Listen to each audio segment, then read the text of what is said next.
नमस्कार साथियों।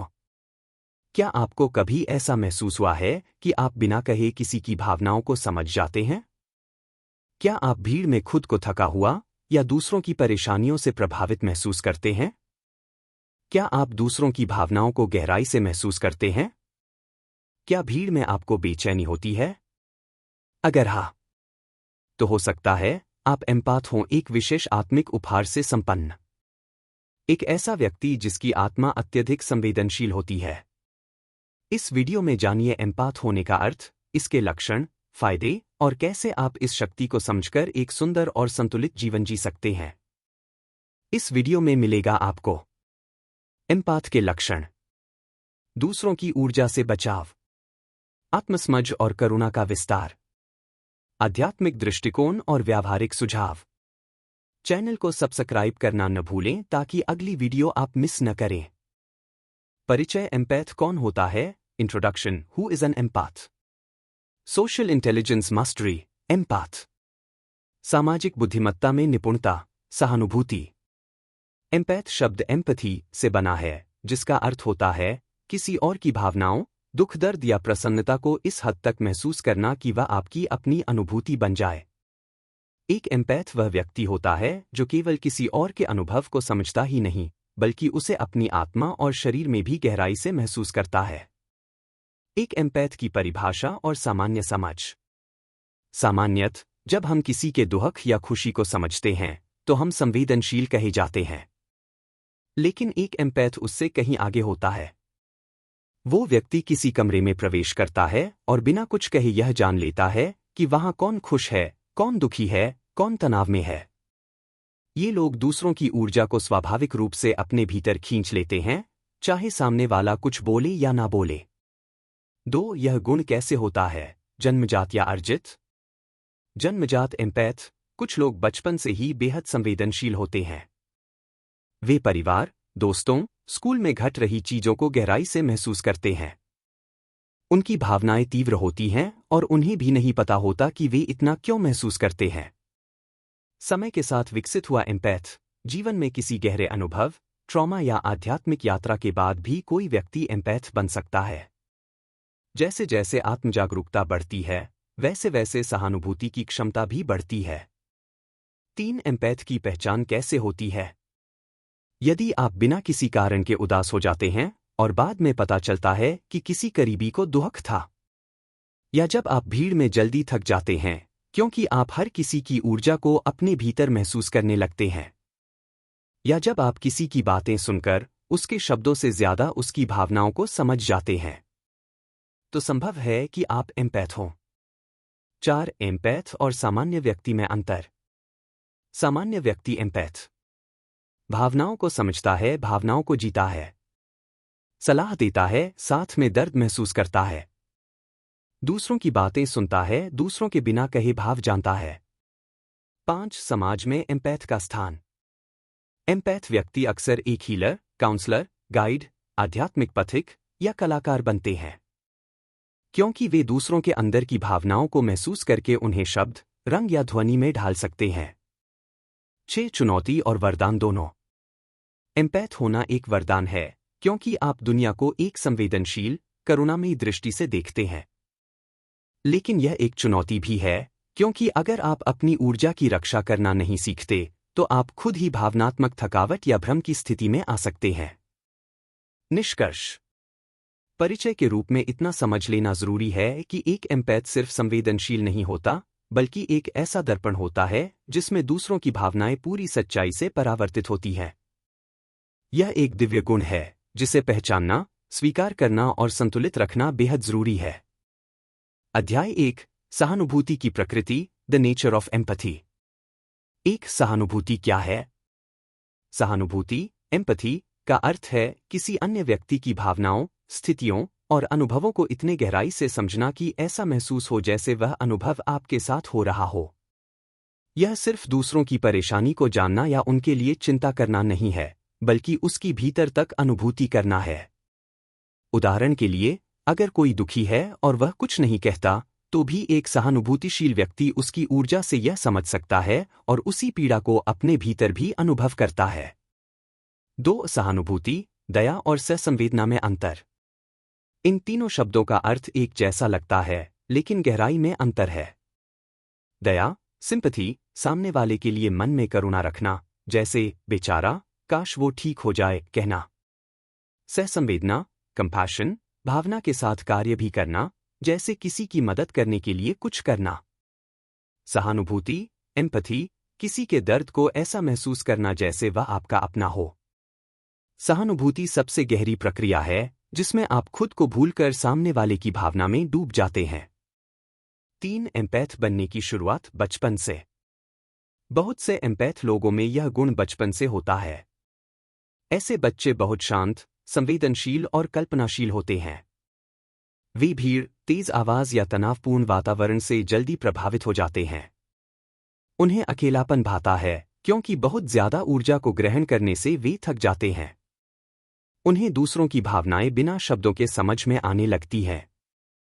अगर कोई माता पिता या शिक्षक दुखी है, तो बच्चा बिना बताए वह दर्द अपने अंदर महसूस कर लेता है।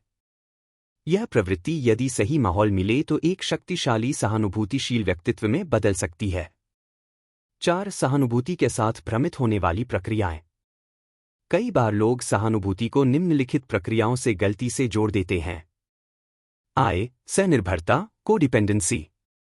जब कोई व्यक्ति केवल दूसरों की भावनाओं को ही महसूस करता है और अपनी पहचान खो बैठता है, यह सहानुभूति नहीं है बल्कि आत्मसीमा की कमी है।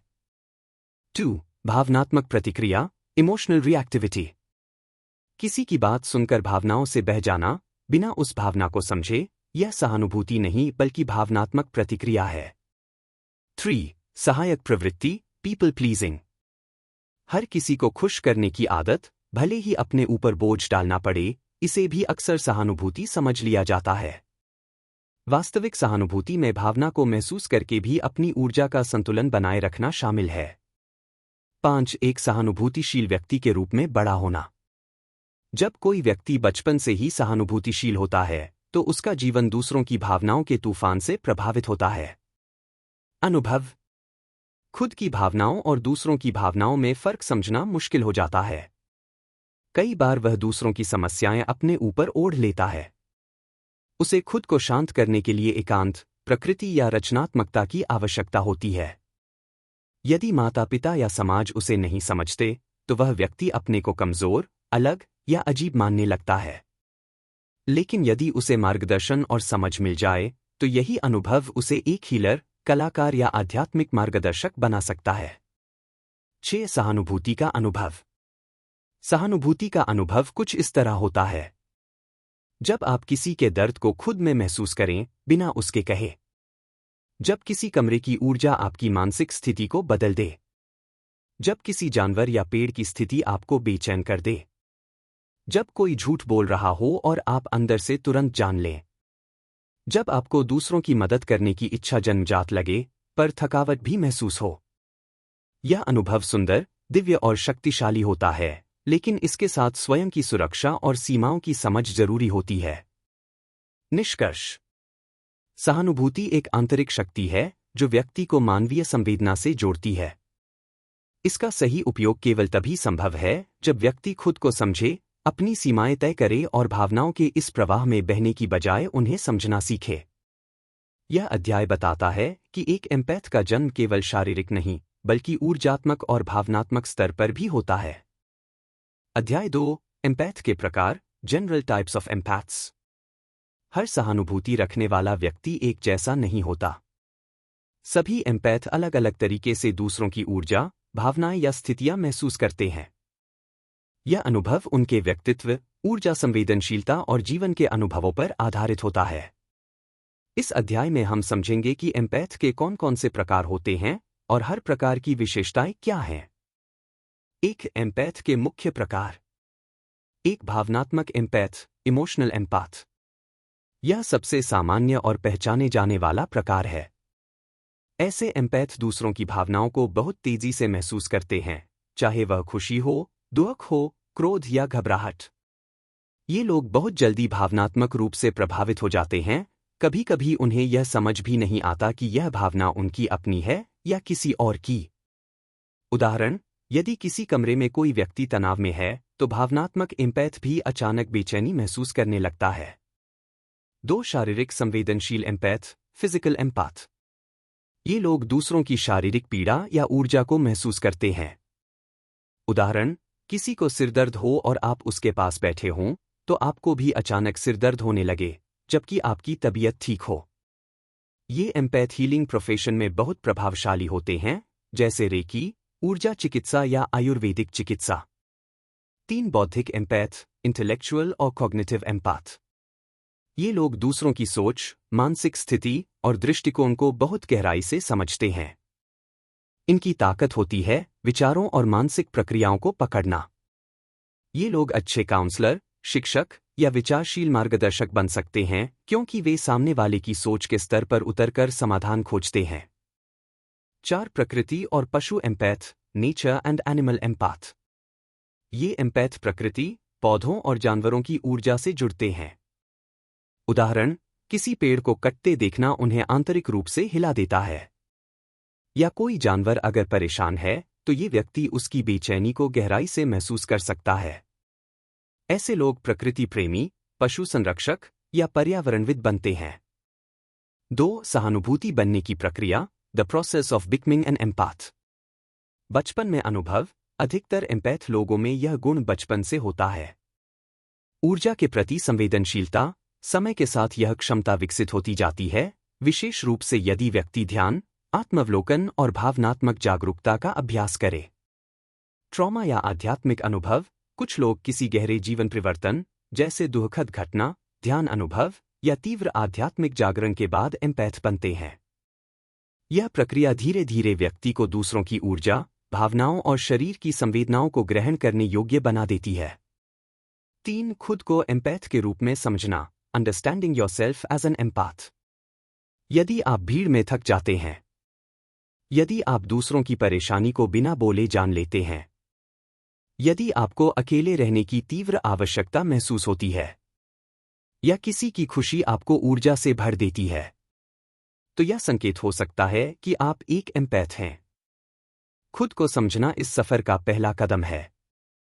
यह आत्मस्वीकृति आपको अपनी शक्ति को सही दिशा में उपयोग करने में मदद करता है। 4 संबंध बनाने की शैलियाँ, अंतर्मुखी और बहिर्मुखी एम्पैथ। एक अंतर्मुखी एम्पैथ, इंट्रोवर्टेड एम्पैथ। ये लोग अपनी ऊर्जा अकेले में भरते हैं। ज्यादा भीड़, सामाजिक बातचीत या ऊर्जावान वातावरण से ये थक जाते हैं। इन्हें गहन बातचीत, शांति और प्रकृति पसंद होती है। 2 बहिर्मुखी एम्पैथ, एक्सट्रोवर्टेड एम्पैथ। ये लोग सामाजिक होते हैं, उन्हें लोगों से मिलने जुलने में अच्छा लगता है। हालांकि वे ऊर्जा ग्रहण करते हैं, लेकिन दूसरों से जुड़ना उन्हें प्रेरणा देता है। फिर भी इन्हें भी समय समय पर अकेले रहकर अपनी ऊर्जा को पुनः भरना पड़ता है। महत्वपूर्ण बात, अंतर्मुखता या बहिर्मुखता केवल व्यवहार का तरीका है, इससे सहानुभूति की गहराई पर असर नहीं पड़ता। निष्कर्ष, हर एम्पैथ अनोखा होता है। कोई दूसरों की भावनाओं को महसूस करता है, कोई शरीर की पीड़ा, कोई विचारों को समझता है और कोई प्रकृति से जुड़ा होता है। इन सभी अनुभवों को पहचानकर, स्वीकार करके और समझदारी से उपयोग करके एक एम्पैथ न केवल खुद को संभाल सकता है, बल्कि समाज के लिए एक करुणामयी मार्गदर्शक बन सकता है। अध्याय 3, सहानुभूति का विज्ञान, द साइंस ऑफ एम्पैथी। सहानुभूति एक भावनात्मक और आध्यात्मिक अनुभव तो है ही, लेकिन इसका गहरा संबंध मानव मस्तिष्क और तंत्रिका तंत्र की कार्यप्रणाली से भी है। विज्ञान ने यह सिद्ध किया है कि सहानुभूति केवल एहसास नहीं, बल्कि मस्तिष्क के कुछ विशिष्ट हिस्सों और न्यूरोकेमिकल प्रक्रियाओं के कारण होता है। इस अध्याय में हम सहानुभूति से जुड़ी वैज्ञानिक अवधारणाओं को विस्तार से समझेंगे। 1 सिनेस्थीसिया, सिनेस्थेशिया। क्या है सिनेस्थीसिया?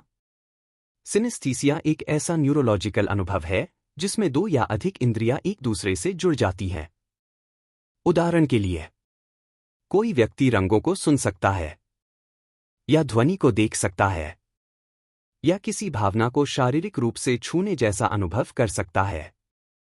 सहानुभूति में इसका क्या संबंध? कुछ एम्पैथ लोगों में यह प्रवृत्ति देखी जाती है कि जब वे किसी की भावनाओं को महसूस करते हैं, तो उन्हें वो अनुभव किसी दृश्य, रंग या शरीर की संवेदना के रूप में भी होता है। उदाहरण, यदि सामने वाला व्यक्ति दुखी है तो एम्पैथ को सीने में भारीपन महसूस हो सकता है। यदि कोई व्यक्ति बहुत खुश है तो एम्पैथ को ऊर्जा का प्रकाश या रंग दिखाई दे सकता है। इसका कारण है मस्तिष्क के वे हिस्से जो इंद्रियों को नियंत्रित करते हैं, वे एक दूसरे से अधिक जुड़े होते हैं। यही अनुभव एम्पैथ को बहुआयामी सहानुभूति प्रदान करता है। 2. डोपामीन की अधिक संवेदनशीलता, इंक्रीज डोपामाइन सेंसिटिविटी। डोपामीन क्या होता है? डोपामीन एक न्यूरोट्रांसमीटर, मस्तिष्क में रासायनिक संदेशवाहक होता है जो खुशी, प्रेरणा, ध्यान और भावनात्मक प्रतिक्रिया को नियंत्रित करता है। एम्पैथ में इसका क्या महत्व? वैज्ञानिक शोध बताते हैं कि एम्पैथ व्यक्तियों का मस्तिष्क डोपामीन के प्रति अधिक संवेदनशील होता है। इसका अर्थ है ये लोग भावनाओं को गहराई से अनुभव करते हैं, छोटे छोटे भावनात्मक संकेतों पर प्रतिक्रिया देते हैं, अत्यधिक ऊर्जा या उत्तेजना से जल्दी प्रभावित होते हैं। इस संवेदनशीलता के कारण उन्हें संगीत, कला या रिश्तों में गहरी खुशी मिल सकती है। लेकिन भीड़, अशांत वातावरण या नकारात्मक ऊर्जा उन्हें बहुत जल्दी थका देती है। यह डोपामीन प्रणाली उनके भावनात्मक गहराई का स्रोत भी है और थकावट का कारण भी।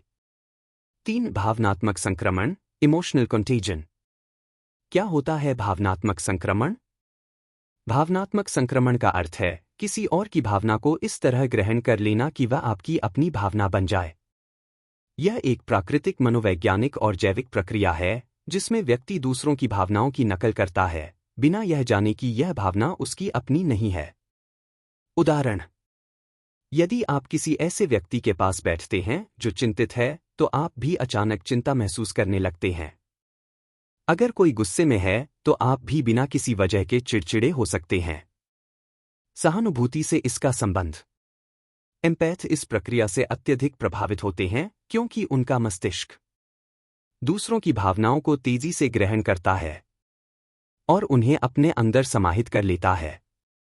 इसलिए एक एम्पैथ व्यक्ति को अगर पता न हो कि यह भावनाएं उसकी अपनी नहीं हैं, तो वह बहुत जल्दी मानसिक थकावट, भ्रम और तनाव का शिकार हो सकता है। वैज्ञानिक निष्कर्ष: हमारे मस्तिष्क में मिरर न्यूरॉन्स होते हैं जो दूसरों की हरकतों और भावनाओं को देखकर हमारे अंदर भी वही प्रतिक्रिया उत्पन्न करते हैं। यही न्यूरॉन्स एम्पैथ के मस्तिष्क में ज्यादा सक्रिय रहते हैं, इसलिए वे दूसरों की स्थिति को आसानी से महसूस और समझ सकते हैं। निष्कर्ष: सहानुभूति केवल एक भावनात्मक या आध्यात्मिक अनुभव नहीं है, यह एक वैज्ञानिक प्रक्रिया है जो मस्तिष्क, हार्मोन और इंद्रियों की आपसी क्रिया पर आधारित है। सिनेस्थीसिया, डोपामीन संवेदनशीलता और भावनात्मक संक्रमण, ये तीनों सिद्धांत यह बताते हैं कि क्यों एम्पैथ दूसरों की भावनाओं को इतने गहराई से महसूस करते हैं। जब हम इस विज्ञान को समझते हैं, तो हमें अपनी ऊर्जा को संभालने, सीमाएं तय करने और आत्मसंरक्षण के उपाय करने में सहायता मिलती है। अध्याय 4: सहानुभूति की प्रक्रिया, द प्रोसेस ऑफ एम्पैथी। सहानुभूति केवल भावनाएं महसूस करने की क्षमता नहीं है, बल्कि यह एक जटिल मानसिक और जैविक प्रक्रिया है जो बौद्धिक और भावनात्मक दोनों स्तरों पर काम करती है। एक बौद्धिक स्तर, कॉग्निटिव लेवल। इस स्तर पर सहानुभूति का अर्थ है किसी अन्य व्यक्ति की मानसिक और भावनात्मक स्थिति को समझना, भले ही आप स्वयं उस भावना को अनुभव न कर रहे हों। इसे संज्ञानात्मक सहानुभूति, कॉग्निटिव एम्पैथी कहते हैं। जैसे कि जब आप किसी को उदास देखते हैं और समझते हैं कि वह किसी नुकसान से गुजर रहा है, लेकिन आप स्वयं उस भावना को महसूस नहीं कर रहे होते। यह स्तर विशेषकर चिकित्सकों, काउंसलर्स और नेतृत्व में उपयोगी होता है, जहां दूसरों की भावनाओं को समझना जरूरी है, लेकिन उसमें डूबना नहीं। 2. भावनात्मक स्तर, इमोशनल लेवल। यह सहानुभूति का गहराई वाला हिस्सा है, जहां आप दूसरे की भावनाओं को अपने अंदर भी महसूस करने लगते हैं। इसे भावनात्मक सहानुभूति, इमोशनल एम्पैथी कहा जाता है। उदाहरण: जब कोई रो रहा होता है और आपकी आंखों में भी आंसू आ जाते हैं, तो आप न केवल उनकी भावना समझ रहे हैं, बल्कि उसे अनुभव भी कर रहे हैं। 3. भावनात्मक संसर्ग बनाम सहानुभूति, इमोशनल कंटेजन वर्सेस एम्पैथी। भावनात्मक संसर्ग, इमोशनल कंटेजन, जब आप अनजाने में किसी की भावना को पकड़ लेते हैं, जैसे गुस्सा, डर या उदासी, बिना यह समझे कि वह भावना आपकी नहीं है। यह एक अनियंत्रित प्रक्रिया होती है जिससे एम्पैथ अक्सर थक जाते हैं। सच्ची सहानुभूति, ट्रू एम्पैथी, इसमें समझ और जागरूकता शामिल होती है। आप जानते हैं कि यह भावना दूसरे की है और आप उसमें डूबे बिना जुड़ते हैं। 4. दर्पण न्यूरॉन तंत्र, मिरर न्यूरॉन सिस्टम। दर्पण न्यूरॉन, मिरर न्यूरॉन्स, मस्तिष्क में मौजूद ऐसे विशेष न्यूरॉन होते हैं जो दूसरों की हरकतें और भावनाएं देखकर खुद भी वैसा ही महसूस करने लगते हैं। उदाहरण, जब आप किसी को दर्द में देखकर खुद को थोड़ा दर्द महसूस करते हैं, तो यह दर्पण न्यूरॉन की सक्रियता है। यह तंत्र सहानुभूति का वैज्ञानिक आधार है, जो बताता है कि क्यों हम दूसरों की भावनाओं को पहचान पाते हैं। 5. दर्पण न्यूरॉन तंत्र और संचार, मिरर न्यूरॉन्स एंड कम्युनिकेशन। जब कोई व्यक्ति अपनी व्यथा, खुशी या भय को किसी के सामने प्रकट करता है, तो श्रोता के मस्तिष्क में दर्पण न्यूरॉन सक्रिय हो जाते हैं और वे उन भावनाओं से जुड़ने लगते हैं। यही कारण है कि सहानुभूति से भरपूर व्यक्ति बिना शब्दों के भी दूसरों के भावों को समझ लेते हैं। 6. सहानुभूति जीवन के किन क्षेत्रों को प्रभावित करती है? व्यक्तिगत रिश्ते। सहानुभूति से गहरे रिश्ते बनते हैं। जब आप किसी की भावना को समझते हैं, तो वह व्यक्ति आपके साथ अधिक सुरक्षित और जुड़ा हुआ महसूस करता है। कार्यस्थल। नेता और सहयोगी जो सहानुभूति रखते हैं, एक सकारात्मक कार्य वातावरण बनाते हैं। टीम भावना और सहयोग की भावना बढ़ती है। मानसिक स्वास्थ्य। सहानुभूति दूसरों के मानसिक स्वास्थ्य को सुधारने में सहायक होती है। एक एम्पैथिक सुनने वाला व्यक्ति अवसादग्रस्त या चिंतित व्यक्ति के लिए बहुत राहतदायक हो सकता है। सामाजिक बदलाव। सहानुभूति रखने वाले व्यक्ति सामाजिक अन्याय, पीड़ा और भेदभाव के प्रति अधिक जागरूक होते हैं और समाज में परिवर्तन लाने के लिए प्रेरित होते हैं। निष्कर्ष। सहानुभूति कोई साधारण गुण नहीं है, यह हमारे मस्तिष्क की संरचना और मन की गहराई से जुड़ी एक सजीव प्रक्रिया है। यह प्रक्रिया हमें केवल दूसरों से जोड़ती ही नहीं, बल्कि एक बेहतर इंसान भी बनाती है। अध्याय 5, सहानुभूति का मानव जीवन में महत्व। The importance of empathy to humans. एक सहानुभूति का मापन, मेजरिंग एम्पैथी। सहानुभूति एक अमूर्त गुण है, लेकिन आधुनिक मनोविज्ञान में इसे मापने के लिए कई मनोवैज्ञानिक परीक्षण और स्केल विकसित किए गए हैं। उदाहरण, एम्पैथी क्वोशेंट (EQ) स्केल, जिसे साइमन बैरन कोहेन ने विकसित किया था। इंटरपर्सोनल रिएक्टिविटी इंडेक्स (IRI), जो सहानुभूति के कई आयामों को मापता है, जैसे परिप्रेक्ष्य ग्रहण, व्यक्तिगत संकट और सहानुभूतिपूर्ण चिंता। इन परीक्षणों से व्यक्ति यह जान सकता है कि वह कितनी गहराई से दूसरों की भावनाओं को महसूस करता है और उनके साथ कैसे जुड़ता है। 2. क्या मनुष्यों में सहानुभूति की कमी हो सकती है? हाँ, हर व्यक्ति में सहानुभूति एक समान नहीं होती। कुछ लोगों में यह कमजोर या बिल्कुल भी नहीं होती, जैसे कि नार्सिसिस्टिक पर्सनालिटी वाले लोग अक्सर दूसरों की भावनाओं को नजरअंदाज करते हैं। साइकोपैथ्स में सहानुभूति की भारी कमी होती है, जिसकी वजह से वे बिना पछतावे के दूसरों को नुकसान पहुंचा सकते हैं। सहानुभूति की कमी का कारण हो सकता है न्यूरोलॉजिकल असंतुलन, जैसे ऑटिज्म स्पेक्ट्रम में, बचपन का भावनात्मक दमन, सामाजिक या पारिवारिक वातावरण। 3. क्या सहानुभूति चयनात्मक हो सकती है? हाँ, सहानुभूति चयनात्मक होती है। मनुष्य अक्सर उन्हीं के प्रति अधिक सहानुभूति दिखाते हैं जो उनके अपने जैसे दिखते हैं या सोचते हैं, जो उनकी सामाजिक, धार्मिक या सांस्कृतिक पृष्ठभूमि से आते हैं, जिनसे उनका भावनात्मक जुड़ाव होता है। यह इन ग्रुप और आउट ग्रुप की मनोवैज्ञानिक धारणा को दर्शाता है। हम अपनों के लिए अधिक महसूस करते हैं बनिस्बत अनजान या अजनबी लोगों के। 4. यह निर्धारित करना कि क्या आप एक एम्पैथ हैं। यदि आप यह जानना चाहते हैं कि आप एक एम्पाथ हैं या नहीं, तो आप अपने व्यवहार पर ध्यान दें। संकेत जो दिखाते हैं कि आप एम्पैथ हैं। आप भीड़भाड़ या तनावपूर्ण वातावरण में जल्दी थक जाते हैं। आप दूसरों की पीड़ा देखकर खुद दुखी हो जाते हैं, चाहे वह एक अजनबी ही क्यों न हो। आप स्वाभाविक रूप से दूसरों की मदद करने के लिए प्रेरित होते हैं। आप जानवरों, प्रकृति या संगीत से गहरे भावनात्मक रूप से जुड़ते हैं। आपको दूसरों की झूठी बातें या नकली हावभाव तुरंत महसूस हो जाते हैं। स्वचिंतन करने वाले कुछ प्रश्न। क्या आप किसी की ऊर्जा को महसूस कर सकते हैं? भले ही वह कुछ बोले ना। क्या आप दूसरों की समस्याओं को लेकर खुद परेशान हो जाते हैं? क्या आपको अक्सर अकेले रहना पसंद होता है ताकि आप अपनी ऊर्जा फिर से पा सकें? निष्कर्ष: सहानुभूति केवल एक भावना नहीं है, यह एक मानसिक, भावनात्मक और सामाजिक क्षमता है जो हमें एक बेहतर इंसान बनाती है। यह हमारे संबंधों को मजबूत बनाती है, समाज में करुणा को बढ़ाती है और हमें एक दूसरे के करीब लाती है। अगर हम सहानुभूति को समझें, उसका अभ्यास करें और उसका विस्तार करें, तो यह न केवल हमारे लिए बल्कि पूरे समाज के लिए बदलाव ला सकती है। अध्याय 6: एम्पैथ की विशेषताएं। Common challenges facing empaths. एक एम्पाथ कौन होता है? एम्पैथ वह व्यक्ति होता है जो न सिर्फ दूसरों की भावनाओं को समझ सकता है, बल्कि उन्हें इतनी गहराई से महसूस करता है जैसे वे उसकी अपनी भावनाएं हों। वह ऊर्जा, माहौल और लोगों की मानसिक स्थिति को सहजता से सोख लेता है, चाहे वो बोले या न बोले। एक एम्पैथ के मुख्य गुण: एक अत्यधिक संवेदनशीलता, हाईली सेंसिटिव नेचर। एम्पैथ बहुत अधिक भावनात्मक रूप से संवेदनशील होते हैं। किसी के शब्द, चेहरे के भाव या माहौल की ऊर्जा उन्हें तुरंत प्रभावित कर सकती है।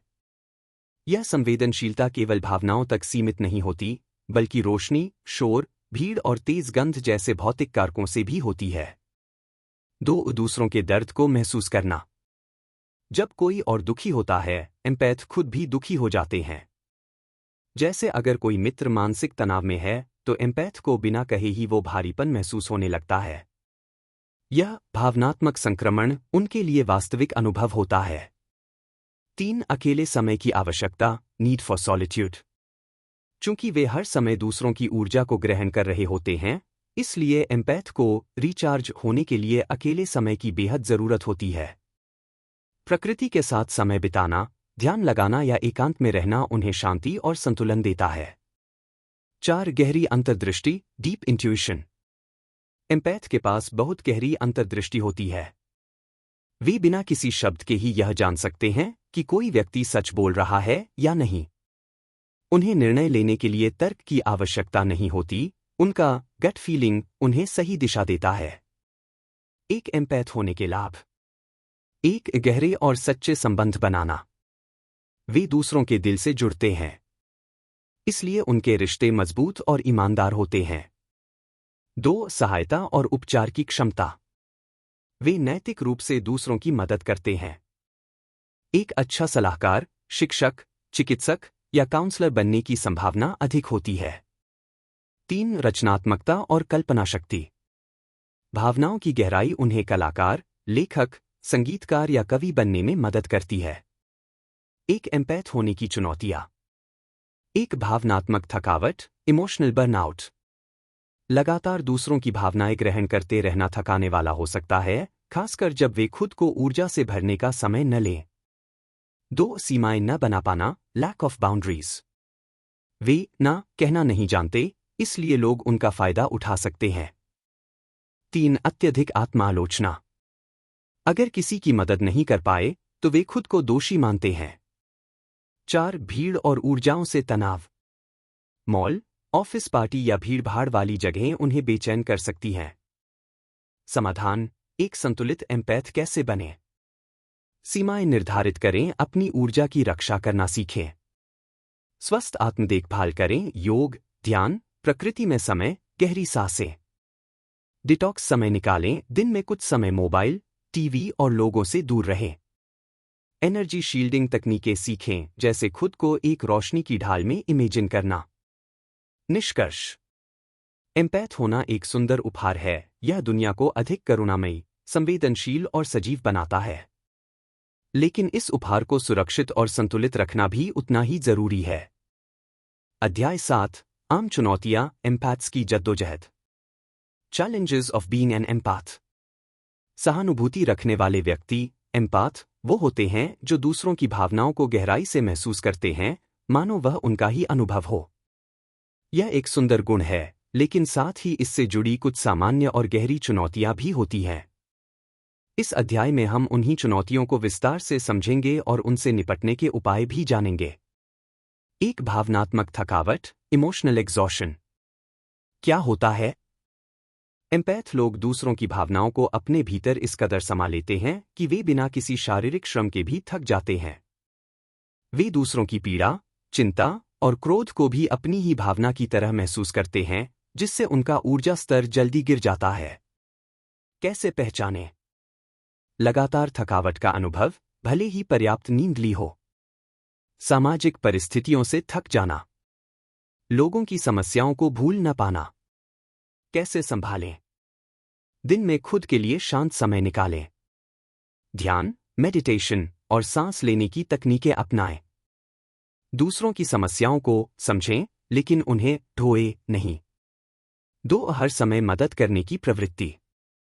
एम्पैथ्स में यह स्वाभाविक प्रवृत्ति होती है कि वे हर किसी की मदद करना चाहते हैं, भले ही उनकी खुद की स्थिति अनुकूल न हो।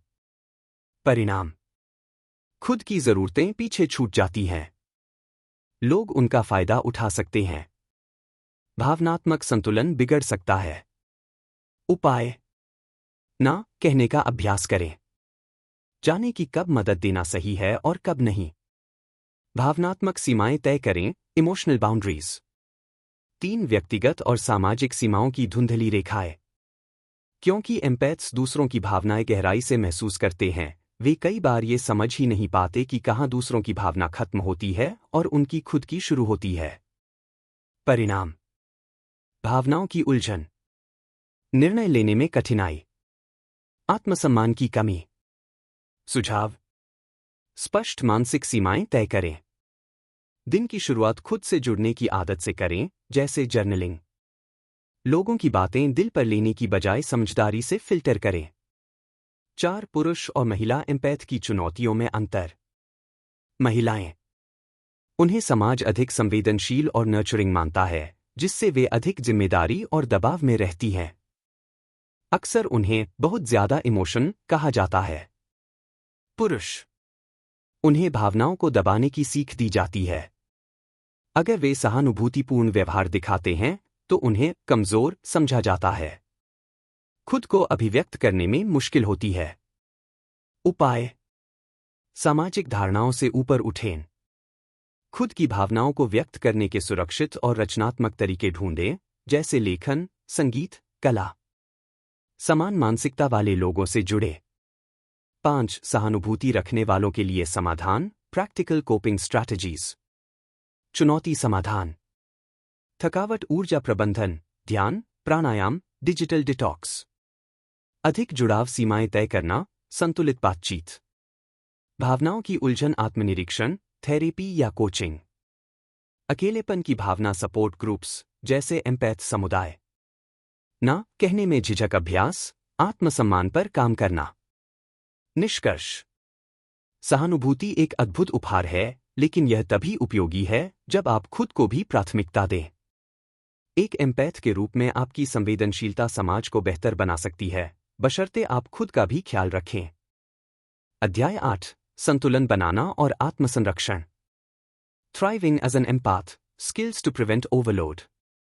जो कि सहानुभूति रखने वाले लोगों, एम्पैथ्स, के लिए अत्यंत महत्वपूर्ण विषय है। 1. सहानुभूति रखने वाले व्यक्ति में ऊर्जा का अतिभार क्यों होता है? एम्पैथ्स यानी अत्यधिक सहानुभूति रखने वाले व्यक्ति दूसरों की भावनाओं और ऊर्जा को बहुत गहराई से अनुभव करते हैं। जब वे नकारात्मक या तीव्र भावनाओं से घिरे होते हैं, तो वे उसे अपने भीतर भी समाहित कर लेते हैं। परिणामस्वरूप: मानसिक थकावट, चिड़चिड़ापन, भावनात्मक ओवरलोड, कभी कभी शारीरिक थकावट भी। यह सब तब होता है जब वे अपने और दूसरों के बीच कोई ऊर्जा सीमा, एनर्जेटिक बाउंड्रीज, नहीं रखते। 2. अतिभार से बचने के लिए जरूरी अभ्यास, सेल्फ प्रिजर्वेशन टेक्निक्स। 1. ध्यान, मेडिटेशन। हर दिन 10 से 15 मिनट का ध्यान मस्तिष्क को शांत करता है। यह आपको अपने विचारों और भावनाओं को दूसरों से अलग करने में मदद करता है। गाइडेड मेडिटेशन या माइंडफुलनेस मेडिटेशन विशेष रूप से फायदेमंद है। 2. प्रकृति में समय बिताना।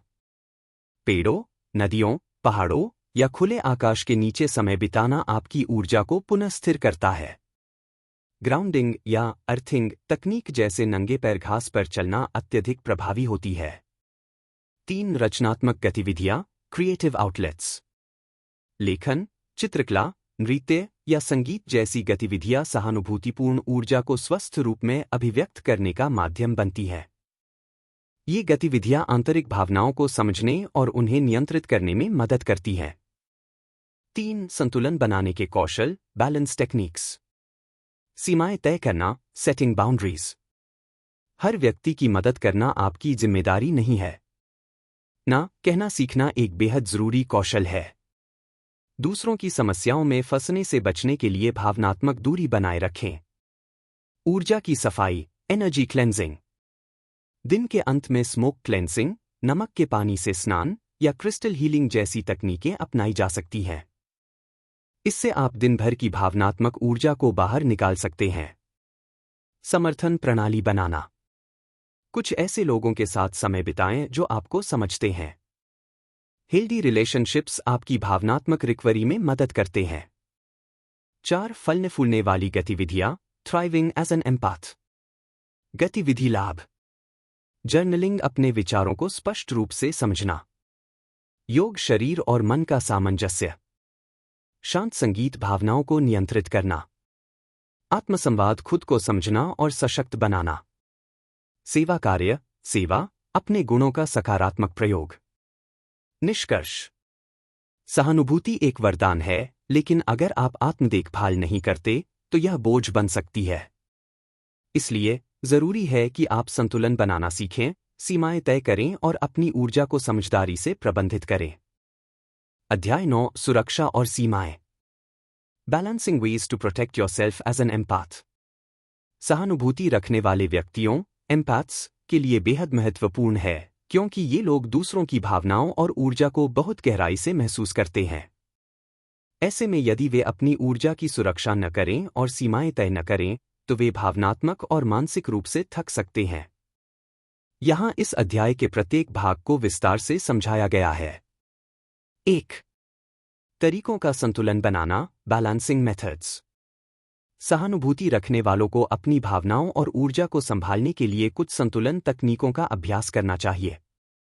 दैनिक रूटीन में संतुलन, अपनी दिनचर्या में कार्य, विश्राम, अकेले समय और सामाजिक संपर्क का संतुलन बनाएं। नियमित ऊर्जा जांच, दिन के अंत में खुद से पूछें कि आज आपने कितनी भावनात्मक ऊर्जा खर्च की है। क्या आप थक गए हैं या ऊर्जावान हैं? 2. Shielding visualisation, shielding visualisation. यह एक शक्तिशाली मानसिक तकनीक है जो दूसरों की नकारात्मक ऊर्जा से बचने में मदद करती है। कैसे करें? किसी शांत स्थान पर बैठें, आंखें बंद करें। कल्पना करें कि आपके चारों ओर एक सुनहरी या नीली रोशनी की ढाल, शील्ड, बन रही है। यह ढाल आपको किसी भी नकारात्मक ऊर्जा या भावनात्मक प्रभाव से सुरक्षित रखती है। यह अभ्यास दिन में 2 बार या जब आप तनाव में हों, तब करें। लाभ, यह आपकी भावनात्मक सीमाओं को मजबूत करता है और थकावट से बचाता है। 3. व्यक्तिगत सीमाएं तय करना, सेटिंग पर्सनल बाउंड्रीज। एम्पैथ्स को यह स्पष्ट रूप से जानना जरूरी है कि उन्हें किस हद तक दूसरों की मदद करनी है। यदि सीमाएं तय नहीं होतीं, तो लोग आपकी ऊर्जा का अनजाने में दुरुपयोग कर सकते हैं। उदाहरण: अगर कोई बार बार अपने दुख की बातें करके आपको परेशान करता है, तो आप विनम्रतापूर्वक कह सकते हैं, मैं आपकी भावनाओं की कद्र करता हूं, लेकिन फिलहाल मुझे थोड़ा अकेला समय चाहिए। 4. घर और कार्यस्थल पर ऊर्जा सीमाएं निर्धारित करना। एम्पैथ्स को न सिर्फ अपने व्यक्तिगत जीवन में, बल्कि प्रोफेशनल जीवन में भी ऊर्जा की सीमा तय करनी चाहिए। घर पर दिन में कुछ समय बिल्कुल अकेले बिताएं। कमरे को साफ, शांत और सकारात्मक ऊर्जा से भरपूर रखें, जैसे धूप, चंदन या ध्यान संगीत का उपयोग करें। कार्यस्थल पर ना कहना सीखें जब बहुत ज्यादा काम थोप दिया जाए। लंच ब्रेक में थोड़ी देर के लिए एकांत में जाएं, गहरी सांस लें। 5. रिश्तों में जरूरतों को व्यक्त करना। एम्पैथ्स को रिश्तों में अक्सर यह डर होता है कि वे अपनी भावनाएं जाहिर करेंगे तो सामने वाला दुखी हो जाएगा। लेकिन अपनी जरूरतों को छुपाने से ही तनाव और थकावट बढ़ती है। स्पष्ट संवाद करें। जब मैं बहुत ज्यादा भीड़ में होता हूं तो मुझे थोड़ी देर के लिए शांत माहौल चाहिए होता है। मुझे किसी की मदद करने में खुशी मिलती है, लेकिन कभी कभी मुझे भी ऊर्जा भरने की जरूरत होती है। 6. सहानुभूति के अतिभार से बचाव। जब आप हर व्यक्ति की पीड़ा को आत्मसात करते हैं तो आप भावनात्मक रूप से भारी हो सकते हैं। इससे बचने के लिए नियमित डिटॉक्स टाइम रखें जहां आप तकनीक से दूर रहें। संगीत, प्रकृति या क्रिएटिव काम से जुड़े। हर दिन 10-15 मिनट का मेडिटेशन करें। 7. प्रार्थना और आध्यात्मिक शक्ति। प्रार्थना या ध्यान आत्मा को शक्ति देता है। यह भावना देता है कि आप अकेले नहीं हैं। प्रार्थना कैसे मदद करती है? आपको एक उच्च शक्ति से जुड़ाव का अनुभव होता है। भावनात्मक तनाव कम होता है। आप अपनी ऊर्जा को सुरक्षित और ऊर्जावान महसूस करते हैं। उदाहरण: हे ईश्वर, मुझे वो शक्ति दें जिससे मैं दूसरों की मदद कर सकूं, लेकिन खुद को खोए बिना। निष्कर्ष: सहानुभूति एक उपहार है, लेकिन इसकी देखभाल और सुरक्षा भी जरूरी है। आप तभी दूसरों की सच्ची मदद कर पाएंगे जब आपकी ऊर्जा संतुलित और सुरक्षित हो। इस अध्याय में बताए गए अभ्यास आपको आत्मसंरक्षण सिखाते हैं ताकि आप बिना थके दूसरों के लिए एक प्रकाश बन सकें। अध्याय 10: नींद, दयालुता और सहानुभूति का संबंध। The scientific connection between sleep, kindness and empathy. एक नींद और सहानुभूति का गहरा संबंध। जब कोई व्यक्ति पर्याप्त और अच्छी नींद नहीं लेता तो उसका मानसिक संतुलन, भावनात्मक स्थिरता और निर्णय लेने की क्षमता प्रभावित होती है। खासकर एम्पैथ, सहानुभूति रखने वाले व्यक्ति के लिए यह और भी जरूरी है, क्योंकि नींद की कमी से सहानुभूति घटती है। थका हुआ मस्तिष्क दूसरों की भावनाओं को पढ़ने और समझने में कम सक्षम होता है।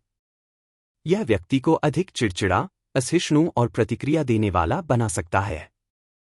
थकावट और सहानुभूति का संघर्ष। जब एम्पैथ थक जाता है तो वह दूसरों की भावनाओं को अवशोषित करने में असहज महसूस करता है। इससे मानसिक और भावनात्मक थकान और बढ़ जाती है।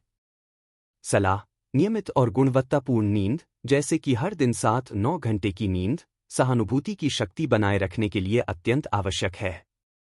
2. दयालुता और सहानुभूति का परस्पर प्रभाव। दयालुता, काइंडनेस और सहानुभूति, एम्पैथी, एक दूसरे को पोषित करते हैं। दयालुता क्रिया में सहानुभूति। जब कोई व्यक्ति दूसरों की पीड़ा को महसूस करता है, सहानुभूति तो उसकी स्वाभाविक प्रतिक्रिया होती है, मदद करना, जो दयालुता है। दयालुता करने से सहानुभूति बढ़ती है। जब हम दूसरों के लिए दयालु कार्य करते हैं, चाहे वह मुस्कान देना हो, मदद करना हो या किसी को सुनना हो, हमारा सहानुभूति चक्र और गहरा होता है। सलाह: दयालुता को अपनी दिनचर्या का हिस्सा बनाएं। दूसरों की मदद, छोटे छोटे कार्य, बिना किसी अपेक्षा के। 3. क्या सहानुभूति सिखाई जा सकती है? हाँ, बिल्कुल। सहानुभूति एक जन्मजात गुण हो सकता है, लेकिन यह सीखने, विकसित करने और अभ्यास करने योग्य कौशल भी है। सहानुभूति सिखाने के तरीके: सुनने की कला सिखाना, बिना टोके सुनना और दूसरों की भावनाओं को पहचानना। भावनात्मक बुद्धिमत्ता, इमोशनल इंटेलिजेंस को विकसित करना। कहानियों के माध्यम से, फिल्म, किताबें, अनुभव साझा कर। सहानुभूति अभ्यास, जैसे अगर मैं उसकी जगह होता तो कैसा महसूस करता। परिवार, स्कूल और कार्यस्थल में सहानुभूति को एक कौशल के रूप में सिखाया जा सकता है। 4. दुनिया को एक सहानुभूति क्रांति की आवश्यकता क्यों है? वर्तमान समस्याएं: बढ़ता हुआ तनाव, अलगाव और मानसिक बीमारियां। राजनीतिक, सामाजिक और सांस्कृतिक ध्रुवीकरण। वातावरण और प्रकृति के प्रति असंवेदनशीलता। सहानुभूति क्रांति क्यों जरूरी? यह दूसरों को समझने और जोड़ने का सेतु बनाती है। करुणा और मानवता को पुनः जागृत करती है। यह सुनने, समझने और मिलकर समाधान खोजने की शक्ति देती है। एक सहानुभूति आधारित दुनिया में नेता अधिक संवेदनशील होंगे। परिवारों में गहरा जुड़ाव होगा। कार्यस्थल में सहकार्य और सामंजस्य बढ़ेगा। निष्कर्ष: अच्छी नींद, बेहतर सहानुभूति। दयालुता, सहानुभूति को क्रिया में बदलना। सहानुभूति सीखी जा सकती है और यही सबसे अच्छी खबर है। दुनिया को एक बदलाव चाहिए, एक सहानुभूति क्रांति जो प्यार, समझ और करुणा पर आधारित हो। अध्याय 11, ग्राउंडिंग और earthing. The power of grounding and earthing. एक ग्राउंडिंग क्या है? ग्राउंडिंग का अर्थ है स्वयं को मानसिक, भावनात्मक और ऊर्जात्मक रूप से धरती यानी पृथ्वी से जोड़ना। यह वह प्रक्रिया है जिसमें हम अपनी बिखरी हुई ऊर्जा को फिर से स्थिर करते हैं और आंतरिक संतुलन को दोबारा प्राप्त करते हैं। मानसिक स्तर पर ग्राउंडिंग हमें वर्तमान क्षण में लाती है। जब हम भविष्य की चिंता या अतीत की ग्लानि में उलझे होते हैं तो ग्राउंडिंग हमें अब और यहाँ में वापस लाती है। भावनात्मक स्तर पर यह अभ्यास खासकर एम्पैथ, सहानुभूति रखने वाले व्यक्ति के लिए अत्यंत लाभकारी है क्योंकि वे दूसरों की भावनाएं गहराई से महसूस करते हैं और अक्सर उनमें डूब जाते हैं। 2. अर्थिंग क्या है? अर्थिंग का शाब्दिक अर्थ है शारीरिक रूप से धरती के संपर्क में आना, जैसे नंगे पांव घास या मिट्टी पर चलना, मिट्टी में काम करना जैसे बागवानी, किसी पेड़ को छूना या उसके नीचे ध्यान करना। इससे हमारी शारीरिक ऊर्जा को संतुलन मिलता है और शरीर से फालतू विद्युत आवेश, इलेक्ट्रोमैग्नेटिक चार्ज निकल जाता है। यह वैज्ञानिक रूप से भी सिद्ध है कि इससे तनाव कम होता है, नींद अच्छी आती है और मानसिक स्पष्टता बढ़ती है। 3. ग्राउंडिंग तकनीकें बटा अभ्यास। सांस के साथ ग्राउंडिंग। एक गहरी सांस लें और कल्पना करें कि आपकी रीढ़ की हड्डी से एक जड़ निकल रही है जो धरती की गहराई में जा रही है। 2. हर सांस के साथ वह जड़ और गहरी जाती है और आप स्थिर होते जाते हैं। Grounding visualisation, shielding plus earthing. 1. आंखें बंद करें, शांत बैठें। 2. कल्पना करें कि आप एक पेड़ हैं, आपकी शाखाएं ऊपर आकाश की ओर फैली हैं और जड़ें जमीन में गहराई तक जा रही हैं। 3. धरती से एक गर्म, सुनहरी रोशनी ऊपर आपकी जड़ों से आपके शरीर में भर रही है, आपको ऊर्जा, सुरक्षा और शांति दे रही है। Crystal grounding. Hematite, smoky quartz, black tourmaline जैसे क्रिस्टल ग्राउंडिंग के लिए प्रसिद्ध हैं। इन्हें साथ रखना या ध्यान के समय पास में रखना सहायक होता है। 4. एक एम्पैथ के लिए ग्राउंडिंग क्यों जरूरी है? एम्पैथ दूसरों की नकारात्मक ऊर्जा को भी अपने भीतर खींच लेते हैं। यदि वे नियमित रूप से ग्राउंडिंग न करें तो उनके भीतर तनाव, भ्रम, थकावट और भावनात्मक असंतुलन बना रहता है। ग्राउंडिंग उन्हें अपने और दूसरों के बीच एक भावनात्मक सीमा बनाने में मदद करती है। 5. ग्राउंडिंग के लाभ विवरण। मानसिक स्पष्टता, विचारों का बोझ कम होता है। ऊर्जा संतुलन, थकान कम और ऊर्जा में वृद्धि। भावनात्मक स्थिरता, अचानक आने वाले मूड स्विंग्स कम होते हैं। ध्यान की गुणवत्ता बढ़ती है, वर्तमान में बने रहने की क्षमता। दूसरों की ऊर्जा से सुरक्षा, सहानुभूति में डूबने से बचाव। 6. एक सहानुभूतिशील व्यक्ति होना, वरदान या बोझ। यदि एम्पैथ यह न समझे कि वह अपनी ऊर्जा की कैसे रक्षा करें तो यह एक बोझ बन सकता है। लेकिन अगर वे नियमित ग्राउंडिंग करें, सीमाएं तय करें, अपनी भावनाओं की पहचान करें, तो एम्पैथ होना एक बहुत बड़ा आध्यात्मिक उपहार और सेवा का माध्यम बन सकता है। निष्कर्ष। पृथ्वी पर चलो, लेकिन आत्मा के साथ। नंगे पाव नहीं, बल्कि खुले हृदय से। ग्राउंडिंग और अर्थिंग आपको अपनी ऊर्जा में स्थिर रखने का सबसे प्राकृतिक और प्रभावी तरीका है। यह अभ्यास न सिर्फ आपको एक बेहतर एम्पैथ बनाता है, बल्कि जीवन में स्थिरता, सुरक्षा और स्पष्टता भी देता है।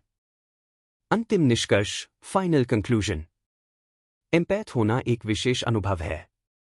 इस वाक्य का अर्थ केवल भावनात्मक समझ रखने से कहीं अधिक गहराई लिए हुए है। एम्पैथ व्यक्ति वह होता है जो दूसरों की भावनाओं को गहराई से महसूस करता है, जैसे वे उसकी अपनी हों। यह एक आंतरिक उपहार है, एक तरह की आध्यात्मिक और भावनात्मक संवेदनशीलता जो हर किसी के पास नहीं होती। 1. आत्मसमझ और आत्मजुड़ाव का माध्यम। जब आप दूसरों की भावनाओं को महसूस करते हैं तो आप अपनी भावनाओं को भी अधिक स्पष्टता से पहचानने लगते हैं। यह आत्मनिरीक्षण और आत्मविकास की दिशा में एक बड़ा कदम है। एक एम्पैथ अपने भीतर की गहराई को जानने लगता है। आत्मा और भावनाओं का संवाद शुरू करता है। भीड़ में रहकर भी भीतर की शांति को महसूस करना सीखता है। 2. दूसरों की मदद और करुणा का विस्तार। जब आप किसी के दर्द को बिना कहे महसूस कर सकते हैं, तब आप सच्चे अर्थों में करुणा और सहानुभूति का कार्य कर सकते हैं।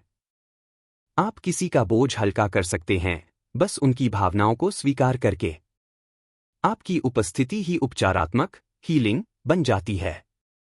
आपकी समझ और शांति दुनिया में सकारात्मक ऊर्जा का विस्तार करती है। 3. इस शक्ति को पहचानना और संभालना क्यों जरूरी है? एम्पैथ होने की शक्ति को अगर ठीक से न समझा जाए, तो यह व्यक्ति को थका, अस्थिर और भावनात्मक रूप से निचुड़ा हुआ महसूस करा सकती है। इसलिए आपको ग्राउंडिंग, अर्थिंग, ऊर्जा सुरक्षा, एनर्जी प्रोटेक्शन जैसे अभ्यास अपनाने चाहिए। अपने भीतर की इस गहराई को शक्ति की तरह पहचानिए, बोझ की तरह नहीं।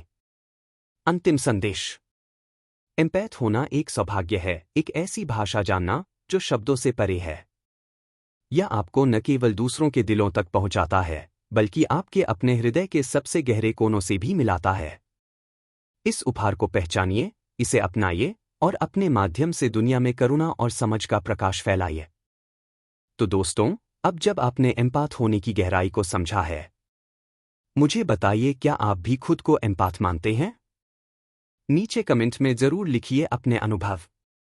अगर वीडियो अच्छा लगा हो तो लाइक कीजिए, शेयर कीजिए और इस तरह की और गहराई भरी जानकारी के लिए चैनल को सब्सक्राइब करना न भूलें।